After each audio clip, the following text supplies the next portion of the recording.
डोंगरातील निर्मनुष्य जंगली पायवाट उतरून अखेरीस अर्ध्या तासाने लेणीजवळ येऊन पोहोचलो. तर रुद्रेश्वर लेणी छत्रपती संभाजीनगरमधील सोयगाव तालुक्यात बेताळवाडी किल्ल्याजवळ हळदा या गावात आहे.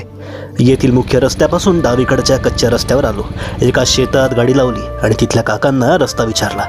डोंगरी, जंगली व निर्मनुष्य अशी पायवाट. कितीही वर्षांचा अनुभव असला तरी सोलो भटकंतीमध्ये थोडीफार अनिश्चितता ही जाणवतेच. फक्त पालापाचोळ्याचा व माझ्याच पावलांचा आवाज आणि केव्हा एकदा कातळातलं सौंदर्य दिसतं याची आस. आणि अखेरीस सुमारे अर्ध्या तासाने लेणी दिसू लागली. सह्याद्रीच्या कुशीत कातळात कोरलेलं गूढ समोर होतं. फक्त मी, लेणी आणि शांतता. गुहेमध्ये आत गेलो. सर्व काही न्याहाळत होतो आणि समोर दिसला तो भव्य प्रसन्न गणपती. बाजूला नरसिंह, भैरव आणि बाजूला शिवपिंड आणि नंदी. थोड्या वेळ बसलो. शिवस्तुतीत तल्लीन झालो.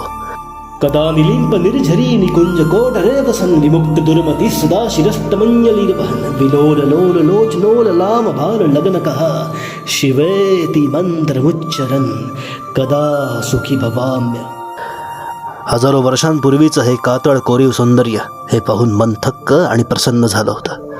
हा व्हिडिओ कसा वाटला हे नक्की सांगा व या परिसरात कधी आलात तर इथे नक्की भेट द्या.